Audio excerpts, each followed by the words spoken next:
Christians who have a heart for the marginalized. We have a heart for the outcast. We are the ones that can come in and can play a major role. Right.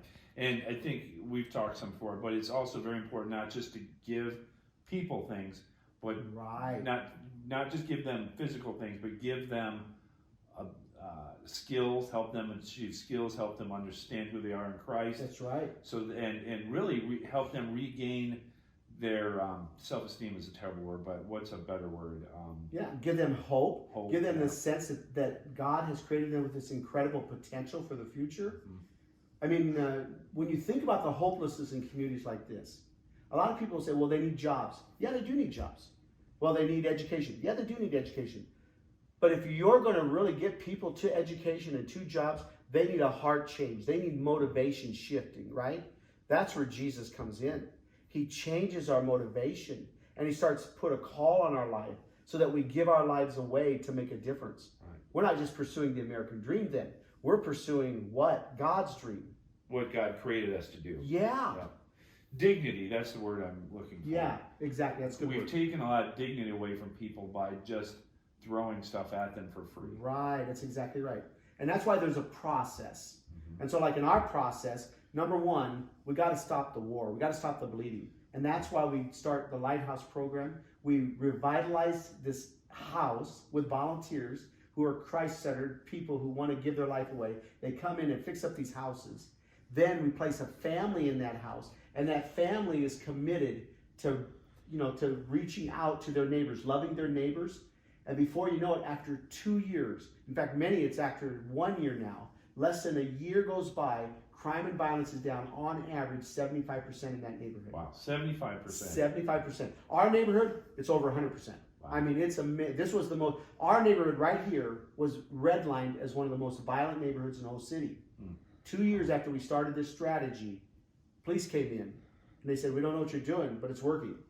And so we started working with the police, the mayor, and the community. And now we're in 140 neighborhoods of the 735 that we're going after. 140 neighborhoods, and on average, 75% reduction in crime. Wow. And I can feel it coming in. I mean, It feels like a whole different area. Yeah. There's still problems. Yep. Still a lot of work to do. That's right. But we can see God working. Yeah. And that's what Christians should do. Again, when Jesus shows up, everything changes. When Christians show up, everything should change, right? Yep. And it changes not because we're pushing someone or making someone do something or having them, do what we think. No, by love. And love really is the Jesus way, right? Yeah, and absolutely. It's powerful. Yeah. So for us, we recognize that crime and violence is so significant that no matter how many wonderful programs we start, if we don't get to the grassroots part of the community and we really start to change that. And so we start loving by fixing up these homes, by cleaning up the neighborhoods, by getting neighbors to know each other. And one thing leads to another, and that entire neighborhood changes. So step one, safer neighborhoods. We got to stop the bleeding. Can you imagine going to a war-torn country and trying to revitalize that country without stopping the war first? Right, yeah. I mean, your work gets destroyed day after day. And that's what we were trying to do for years. And it was just a few years ago we figured it out. Light bulb went on. Wait a second, we got to stop the war first. So let's get safer neighborhoods. That's where we start stabilizing that little community of kids and families. Then we step into our stronger families. And that's when we really start working with families and helping them be supported in ways that they otherwise aren't, so they can take advantage of education, employment opportunities, etc. And so the foundation of this then is finding that house that's just pretty much destroyed, unlivable, right, and renovating it and making it a lighthouse. Yeah, call it a lighthouse. Right. So what does it mean for us to come in, GoServ Global, to come in and partner with you? What does that do for you as an organization? Yeah. So number one, the manpower piece of it is powerful in the sense that many hands make light work, right? We got these abandoned houses that we need to gut them down to the studs. And then we need to get professionals to come in. I mean, we got contractors who will say, Ron, I'll put a brand new HVAC system in and I'll put it in for free. Wow. I'll pay for the material, everything. Material and labor. Everything. $15,000 job, I'll do it for free. Every house.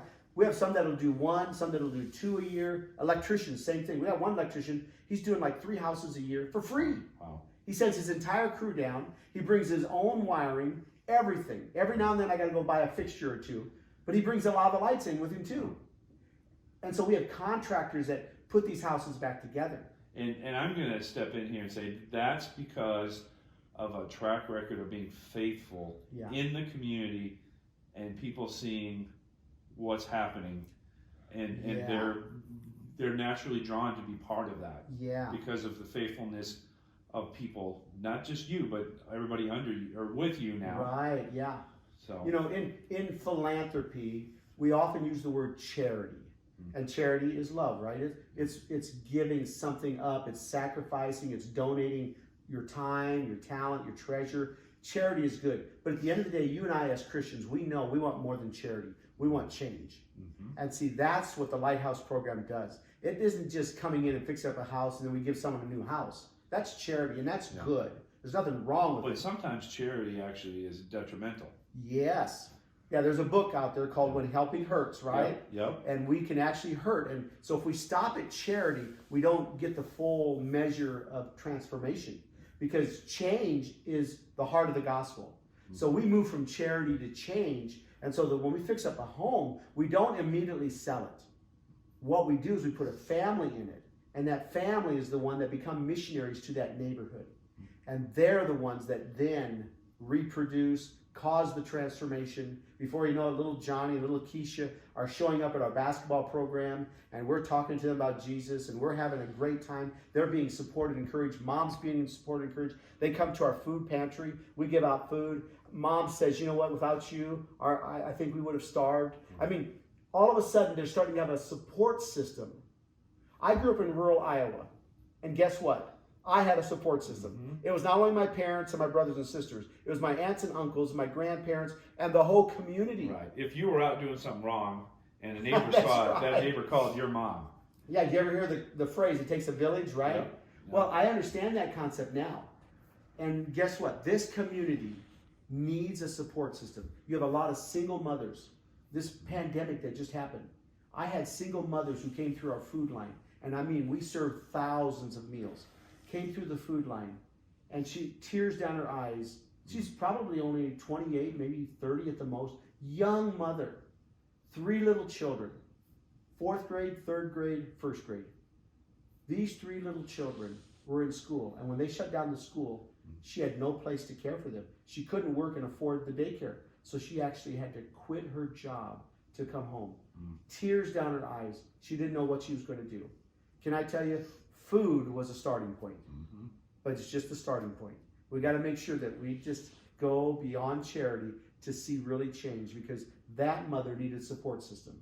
And for her to get her children now involved in our programming so that they can be cared for and loved, for her to be supported and to go through some of our counseling and then to find hope in Jesus, I'm telling you what, it's a game changer. It's awesome. That's Christian ministry. So, if we're looking for volunteers, GoServ is looking for volunteers to come help abide. Yeah. So if a volunteer comes here, what does it mean to you? For them to come help you, then what are they going to experience? And how are they going to help you? Yeah. So to come into the community, number one, says a lot about that volunteer. They're willing to sacrifice. They're willing to give up their time to make a difference. That's powerful. So when you come, what it means to us is that your activity that you will do to support what we're doing here will help us reach more people for Jesus. Will help more children, keep them from dying and being murdered. I mean, we're talking about saving physical lives and saving spiritual lives here. So number one, that means that. But number two, by virtue of doing that, didn't Scripture say it's more blessed to give than to receive? When they, as individuals, come and serve and start giving their life away, all of a sudden they're going to see not only the community and the people. They might hear testimonies, because a lot of times we'll bring people in to have them share their testimony, share their story of life change. They're going to be impacted by that experience. I don't know if you and I talked about this last time, Dennis, but so much of Christianity is explanation rich. Right. We're forever having Bible study. We're ever preaching and teaching. Yeah, absolutely. And that is good. But we need more experience rich discipleship, where people actually get their feet on the ground, where Out the of the rubber pews. meets the road. Yeah, out of the seats and into the streets, Yeah. out of the pews and into whatever the community. You just hit on a point. That's why I'm doing what I'm doing at Yeah. GoServ Global.